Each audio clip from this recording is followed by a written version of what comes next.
India market invest মাইন্ডসেটে আপনাদের স্বাগত। যা চ্যানেল নতুন এসেছেন তাদের করলো প্লিজ চ্যানেলটাকে সাবস্ক্রাইব করবেন, লাইক করবেন, বেল আইকনটা প্রেস করবেন, তার সাথে অল বাটনটা প্রেস করবেন, নোটিফিকেশন সঙ্গে সঙ্গে আপনাদের কাছে গিয়ে পৌঁছাবে। নিফটি 50 দেখুন, নিফটিকে দেখলে দেখা যাবে নিফটি ট্রেড করছে কত 22,397, হাই মেরেছিল 26,277, সেখান থেকে কিন্তু নিফটি অনেকটা কারেকশান হয়েছে। দেখলে দেখা যাবে দেখুন নিফটি 6 মাসে 11-12% মতন কারেকশান দেখাচ্ছে, এবং আমরা যদি অ্যাকচুয়াল দেখলে দেখা যাবে এখনও পর্যন্ত নিফটি হাই থেকে 14 পয়েন্ট, প্রায় 14.5% মতন ডাউনে রয়েছে। তো নিফটি এতটা পড়ার পিছনে কারণ কি? মেন কারণ যদি বলেন তাহলে কারণ হচ্ছে ডোনাল্ড ট্রাম্প। যখন থেকে তিনি জিতে এসেছেন তখন থেকে তার উৎপটাং বক্তব্য এবং কার্যকলাপের জন্য কিন্তু শুধু আমাদের নিফটি নয়, সারা ওয়ার্ল্ড কিন্তু সাফার করছে। মানে ওয়ার্ল্ডের মার্কেট, যেখানে ইউএসের মার্কেটও সাফার করছে, বা ইউএসের কোম্পানিগুলো কিন্তু সাফার করছে, যেখানে টেসলা 50%-এর ওপরে ক্র্যাশ হয়েছে। তো এই জায়গায় দাঁড়িয়ে আরও একটা খারাপ খবর নিয়ে আলোচনা করতে চলেছি। তো চলুন অ্যাট ফার্স্ট সেটা দেখে নিই, যার ইম্প্যাক্ট কিন্তু আমরা আগামীকাল মার্কেটে দেখলেও দেখতে পারি। স্যার, আমরা যদি ওয়ার্ল্ডের এই ম্যাপটা দেখি না, দেখলে দেখা যাবে দেখুন এই জায়গা দিয়ে যদি দেখি তাহলে দেখলে দেখা যাবে এই জায়গাটা দিয়ে যে লাইনটা দেখা যাচ্ছে না, এরকমভাবে চলে যাচ্ছে, সেটা সেটা হচ্ছে বলতে পারেন ঠিক এরকম জায়গায় যে লাইনটা আর কি ঢুকছে। তো এই জায়গাটা দিয়ে কি হচ্ছে, ওয়ার্ল্ডের ম্যাক্সিমাম ট্রেড হতো, যেখানে খুব সহজে কম সময়ে কম খরচায় এশিয়ার সাথে কিন্তু কোথায় ইউরোপের ট্রেড হতো, যেখানে এইখান দিয়ে পুরো ট্রেডটা হতো। তো হুতিসদের জন্য এই ট্রেডটা কিন্তু বন্ধ, বিশেষ করে আমেরিকার ট্রেড বন্ধ প্রায় 1 বছর ধরে। তো ডোনাল্ড ট্রাম্প যখনই এই জিনিসটা জানতে পেরেছে এবং তখন থেকে তিনি কিন্তু অ্যাকশান নেওয়া শুরু করেছে। তো গতকাল রাত্রে এখানে হুতিসদের ওপরে কিন্তু তারা আক্রমণ করেছে। তো তার ফলে বলতে পারেন একটা আবহাওয়ার পরিস্থিতি খারাপ হয়েছে, কারণ একটা মুসলিম কান্ট্রিতে এই রমজানের মাসে হুতিস একটা ঠিক আছে আতঙ্ক গোষ্ঠী বলতে পারেন, কিন্তু শোনা যাচ্ছে সিভিলিয়ানরাও কিছু মারা গেছে। তো ডোনাল্ড ট্রাম্প অবভিয়াসলি তার ট্রেড করতে প্রচুর ব্যয় হচ্ছে, যার জন্যে অ্যাকশান নিয়েছে। যেখানে ট্রেডটা এখান দিয়ে বন্ধ ছিল, কিন্তু ট্রেডটা হচ্ছিল কোথা দিয়ে, আফ্রিকা, এখান দিয়ে ঘুরে এতটা জায়গা দিয়ে যেতে হচ্ছিল।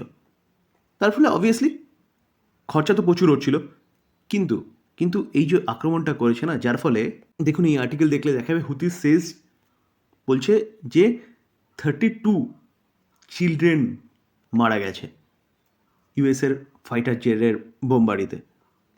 তো অবভিয়াসলি হুতিসদের ওপর একটা জঙ্গি গোষ্ঠীর ওপর আক্রমণ করেছে, খুব ভালো। সেখানে তারা তাদের ইকোনমিকে প্রোটেক্ট করতে চাইছে বা তাদের ট্রেডকে প্রোটেক্ট করতে চাইছে, এটাও ভালো। কিন্তু এই রমজান মাসে যে একটা মুসলিম কান্ট্রির যে সাধারণ মানুষের ওপর যে ক্ষতিটা হয়েছে, সেটা কিন্তু কোথাও যেন মার্কেটকে হয়তো মেবি ইম্প্যাক্ট করতে পারে। এটা হচ্ছে ফার্স্ট ব্রেকিং নিউজ, যেটা গতকাল দেখতে পারবো মার্কেট এই নিউজটাকে কীভাবে নেয়। তবে এটা বলা যেতে পারে যে একটা স্ট্রং কান্ট্রি, একটা ছোট্ট কান্ট্রি একটা জঙ্গি গোষ্ঠীকে অ্যাটাক করেছে, সেটা মনে হয় না খুব একটা ইম্প্যাক্ট ফেলবে।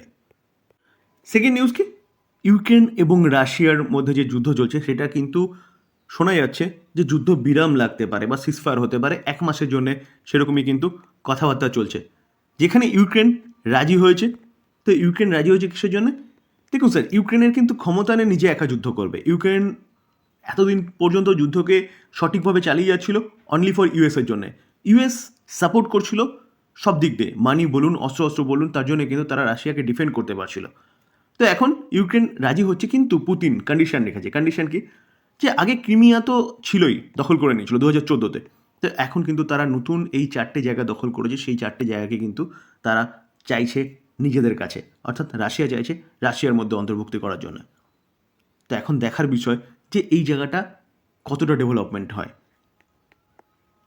এই নিয়ে কিন্তু সিজফায়ারের ব্যাপারটা নিয়ে কথাবার্তা হচ্ছে। তো যদি সিজফায়ার হয় তাহলে অবভিয়াসলি ওয়ার্ল্ড ইকোনমির জন্য ভালো, কারণ যুদ্ধ যে কোনো দেশের, শুধু দেশ নয়, দুটো দেশের অবস্থা তো খারাপ হবে, এবং তার সাথে সাথে কিন্তু ওয়ার্ল্ড ইকোনমিকেও এফেক্ট ফেলে। কারণ ইউক্রেন রাশিয়ার যুদ্ধের সঙ্গে সঙ্গে রাশিয়ার ওপর ব্যাপক স্যাংশন লাগানো হয়েছিল, আর রাশিয়ার তেলের ওপর স্যাংশন লাগানোর ফলে কিন্তু ওয়ার্ল্ডের বলতে পারেন ইকোনমি অনেকটাই টালমাটাল খেয়েছে, ক্রুড অয়েলের দাম বেড়েছে। তো এই জায়গায় যদি যুদ্ধ বিরাম ঘটে তাহলে কিন্তু অবশ্যই মার্কেটের জন্য ভালো বা ক্রুড অয়েলের জন্য ভালো। ক্রুড ট্রেড করছে কত? ব্রেন্ট ক্রুড 70.58-তে।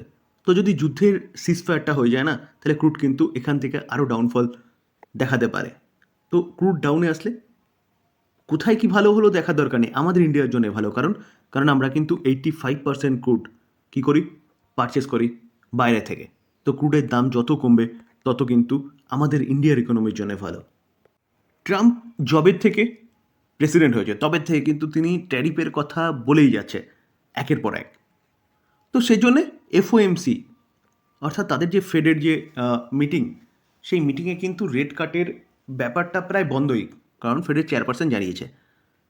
তো এবার আবারও কিন্তু ফেডারেল ওপেন মার্কেট কমিটির মিটিং হতে চলেছে, যেখানে কিন্তু এই রেট কাট বলুন, ইকোনমি কীরকমভাবে চলতে পারে সেটা নিয়ে ডিসকাশন বলুন, টোটাল সব কিছু প্রেডিকশন দেওয়া হয়, যেরকম আমাদের এমপিসির বৈঠক হয়। তো এই এফওএমসির মিটিং কিন্তু হতে চলেছে কবে? এই উইকেই। কবে? 19শে মার্চ। তো 19শে মার্চ আমরা জানতে পারবো যে ফেড কি করতে চলেছে। দেখুন, রেট কাটের আশা বৃথা, কারণ ফেডের চেয়ারপারসন মিস্টার পাওয়েলজি জানিয়ে দিয়েছে তারা ট্রাম্পের এই যে রবাইয়া অর্থাৎ ট্যারিফ প্রতিদিন বেসিস, রিসেন্টলি আমরা দেখেছিলাম তারা কি করছে, তারা হচ্ছে যে ইউরোপিয়ান ইউনিয়নের যে ওয়াইন রয়েছে তার ওপর 200% ট্যারিফ আরোপের কথা বলছে। আরোপের কথা বলছে, আরোপ করেনি। যদি আরোপ করে দেয় তো আলাদা ব্যাপার, কারণ কথা বলছে আরোপ করবে, আরোপ করেও দিচ্ছে, আবার সেটা উইথড্র করছে। তো এরকম আনসার্টেনিটির মধ্যে কিন্তু মার্কেট সাফার করছে। তো এক্স্যাক্ট কনক্লুশনে কোনো মার্কেট আসতে পারছে না, যার ফলে মার্কেটের মধ্যে কিন্তু এরকম ওঠানামা দেখা যাচ্ছে। তো এই নীতির জন্যে ফেডের চেয়ারপারসন কিন্তু জানিয়েছিল যে তারা রেট কাট করবে না। তো এখন দেখার বিষয় যে 19 তারিখে এফএমসি কি নীতি নেয়, কি বলে। রেট কাটের আশা তো হচ্ছে দূরে। তো তার জন্য কিন্তু আমাদের 19 তারিখ অপেক্ষা করতে হবে। 19 তারিখ তাদের সময় 2 PM, তো আমাদের এখানে সম্ভবত রাত্রে 11:30 এরম সময় কিন্তু আমরা জানতে পারবো। তো পাওয়েল স্যার কী বলছে তার উপর কিন্তু মার্কেট কোন দিকে যাবে সেটা ডিপেন্ড করছে। তার পাশাপাশি ব্যাঙ্ক অফ জাপান, তো ব্যাংকক জাপানও কিন্তু তাদের মনিটারি পলিসি মিটিং করতে চলেছে কত? 18 থেকে 19শে মার্চ, অর্থাৎ এই উইকেই। তো এই জায়গায় দাঁড়িয়ে ব্যাঙ্ক অফ জাপান কী করে? দেখুন, ওয়ার্ল্ডের মধ্যে সবচেয়ে চিপেস্ট লোন দেয় কে? Bank of Japan.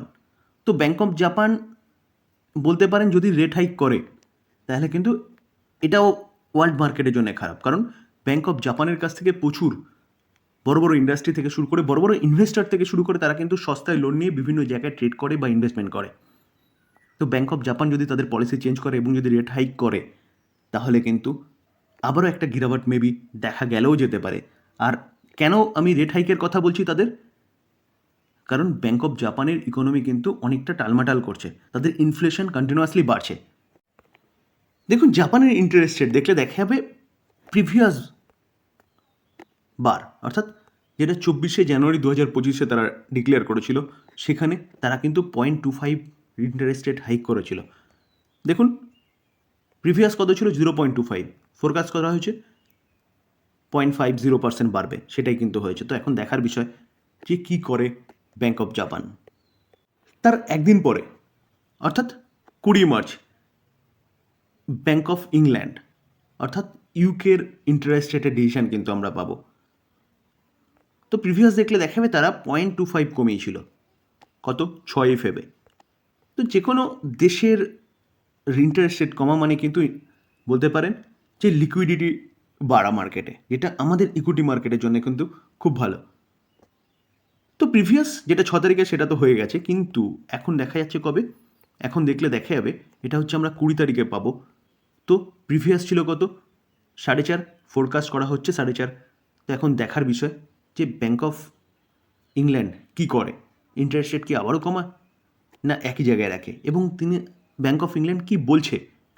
কারণ বর্তমানে ট্যারিফ নিয়ে যা খেলা খেলছে ডোনাল্ড ট্রাম্প, প্রত্যেকটা দেশের সেন্ট্রাল ব্যাঙ্কে কিন্তু এটা ভাবাচ্ছে।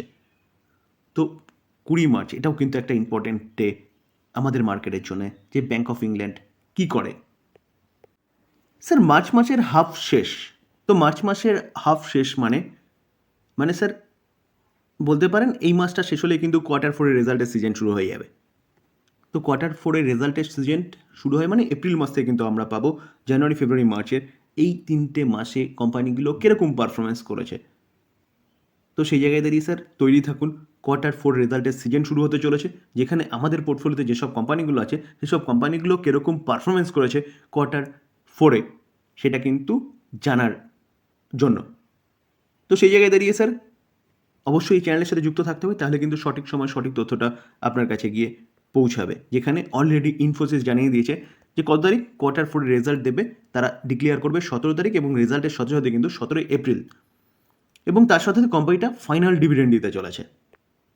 দেখুন আল্ট্রাটেক সিমেন্ট, তো সিমেন্ট সেগমেন্টের নাম্বার 1 কোম্পানি, এই কোম্পানিটা কিন্তু 28 এপ্রিল 2025 Q4 রেজাল্ট ডিক্লেয়ার করতে চলেছে। তার সাথে কোম্পানিটা কিন্তু ডিভিডেন্ডও রেকমেন্ড করতে চলেছে, যেখানে এই কোম্পানিটা ফাইনাল ডিভিডেন্ড কিন্তু ডিক্লেয়ার করবে। তো যারা এই কোম্পানিটা হোল্ড করছেন তাদের জন্য কিন্তু এই 28 এপ্রিল দিনটা খুব ইম্পর্টেন্ট, কারণ এই দিনে কোম্পানিটা Q4 রেজাল্টের সাথে সাথে কিন্তু ডিভিডেন্ডও দেবে। কোফোর্জ, এই কোম্পানিটা ইন্টিম ডিভিডেন্ড অ্যানাউন্সমেন্ট করেছে এবং তার সাথে সাথে রেকর্ড ডেটও কোম্পানিটা দিয়ে দিয়েছে, এবং Q4 রেজাল্ট কবে দিতে চলেছে এই কোম্পানিটা সেই শিডিউলও কিন্তু কোম্পানিটা জানিয়ে দিয়েছে। বলছে অ্যাকর্ডিং টু দ্য ফাইলিং, সে অনুযায়ী জানা যাচ্ছে কোফোর্জের বোর্ড মিটিং হতে চলেছে 5ই মে মন্ডে। তারা কি করতে চলেছে, তারা কিন্তু Q4 রেজাল্ট ডিক্লেয়ার করতে চলেছে। তো যাদের পোর্টফোলিওতে এই কোম্পানিটা রয়েছে, আইটি সেক্টরের এই কোম্পানিটা, তাদের কিন্তু এই দিনটা অবশ্যই মনে রাখতে হবে। তো স্যার ডিসক্লেমার দিয়ে রাখি, কোনো বাই রেকমেন্ডেশন নয়, আমরা যারা মার্কেটে আছি তাদের জন্য কিন্তু এই নিউজগুলো খুবই ইম্পর্টেন্ট, যার জন্য আলোচনা করলাম। টোটালটাই লার্নিং পারপাস, বাই করবেন নিজে ফার্দার অ্যানালাইসিস করবেন, তারপরে বাই করবেন, বা আপনি আপনার ফাইন্যান্সিয়াল অ্যাডভাইজারের সাথে কথা বলে নিয়ে তারপর বাই করবেন। থ্যাংক ইউ, ভালো থাকবেন।